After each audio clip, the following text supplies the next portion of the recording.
Prancis memperingati hari kemerdekaannya setiap 14 Juli. Kalau tidak ada pandemi, perayaan kemerdekaan ini bisa dipastikan lebih meriah. Padahal kalau kita menengok sejarahnya, agak ngeri loh. Lebih dari 2 abad lalu, rakyat Prancis berdarah-darah untuk mendapatkan kemerdekaan ini. Mau Siska ceritakan rangkuman apa yang terjadi waktu itu? Simak terus video ini.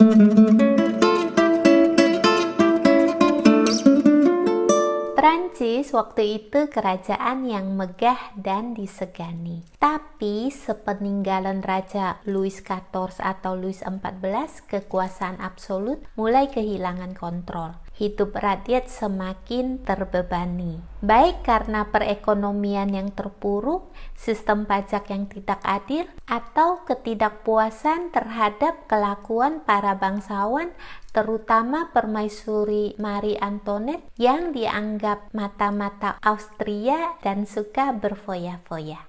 Rakyat pun tidak tahan lagi, marah, kasak-kusuk untuk revolusi mulai memanas. Hal itu bermula dari diadakannya pertemuan États Généraux pada 5 Mei 1789 yang dihadiri wakil rakyat dari berbagai golongan. États Généraux adalah majelis legislatif dan konsultatif yang terdiri dari 3 kelas sosial, yaitu bangsawan, rohaniawan, dan masyarakat yang terdiri dari para pekerja di luar kedua kelompok itu. Lalu tanggal 20 Juni 1789 diproklamirkan Sumpah Lapangan Tenis. Sumpah ini menyatukan 3 golongan tadi. Atas desakan Marie Antoinette, Raja Louis XVI memecat Menteri Keuangannya, Jacques Necker.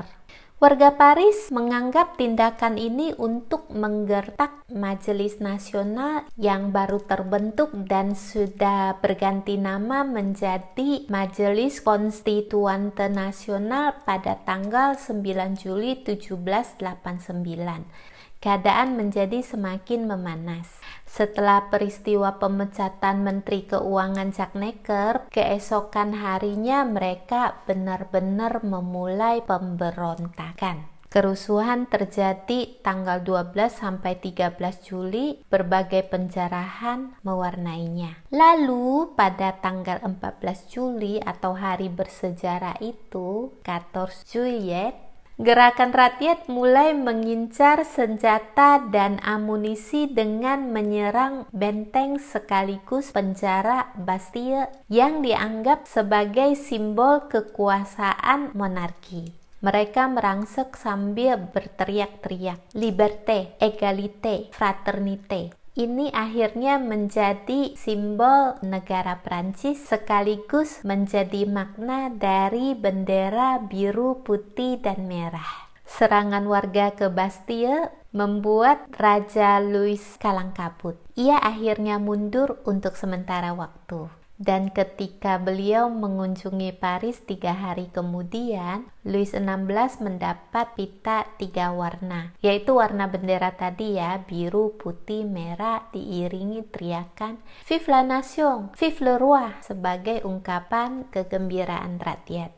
Jacques Necker pun kembali menduduki jabatannya sebagai ahli keuangan. Walaupun Raja Louis mundur dan majelis bentukan rakyat menang, situasi di Prancis masih belum terkendali. Di pedesaan, semangat revolusi ini turut membakar rakyat jelata. Mereka mempersenjatai diri dan menyerang istana-istana kaum bangsawan sebagai wujud pemberontakan agraria umum. Peristiwa ini dinamakan La Grande Peur atau ketakutan besar. Terus tanggal 4 Agustus 1789, Majelis Konstituante Nasional menghapuskan feodalisme melalui Dekret Agustus. Ini adalah peristiwa mendasar dari revolusi Prancis. Keputusan pentingnya yakni menghapuskan seluruh hak istimewa golongan kedua. Di bulan yang sama juga lahir Deklarasi Hak Asasi Manusia dan Warga Negara atau Déclaration des droits de l'homme et du citoyen. Deklarasi ini dirancang oleh Marquis de Lafayette, seorang bangsawan Prancis dan perwira militer, sebagai prinsip untuk mengubah bentuk pemerintahan dari monarki absolut ke monarki konstitusional. Secara garis besar, deklarasi ini menjamin persamaan hak dan kewajiban warga Prancis serta melindunginya secara hukum tanpa membeda-bedakan golongan.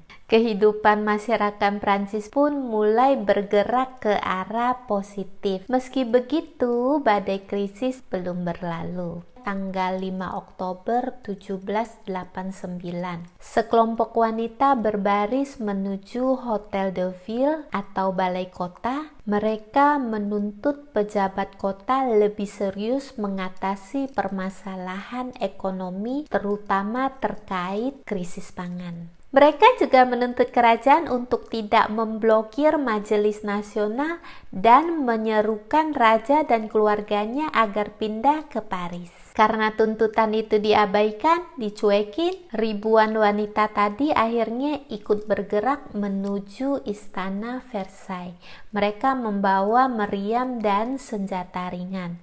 Ngeri deh, suasana memang jadi panas tak terkendali. Massa yang semakin marah menyerbu istana. Beberapa penjaga menjadi korbannya. Raja akhirnya bersedia kembali ke Paris, yaitu pada tanggal 6 Oktober 1789. Revolusi Prancis tidak berhenti di situ, masih panjang perjuangannya. Bahkan sampai Raja Louis XVI dan permaisurinya Marie Antoinette dieksekusi di Pisau Giontin pun, revolusi Prancis terus berkobar. Hingga naiknya Jenderal Napoleon Bonaparte pada 9 November 1799 sebagai konsul tingkat 1 Prancis. Peristiwa ini dikenal dengan nama Kudeta 18 Brumaire. Lewat kudeta tak berdarah ini, Jenderal Napoleon Bonaparte menggulingkan Direktorat Prancis dan menggantinya dengan Konsulat Prancis. Begitulah revolusi ini akhirnya berakhir. Jadi berapa tahun ya dari 1789 sampai 1799? 10 tahun. Tapi hasilnya memang luar biasa revolusioner, radikal. Teman-teman tahu ya, revolusi Prancis menginspirasi dunia. Orang-orang jadi tahu raja bukanlah pemimpin yang selalu dapat berkuasa. Bukan pula keturunan dewa atau pengganti Tuhan di dunia. Di sisi lain, kemanusiaan dan persamaan adalah hak semua orang yang patut dihargai. Negara Indonesia termasuk yang terinspirasi dari gerakan itu, walaupun bukan secara langsung, melainkan terinspirasi nilai-nilai nasionalisme, demokrasi, dan persatuan melalui catatan sejarah. Revolusi Prancis, dari Prancis untuk dunia. Vive la République, vive la France.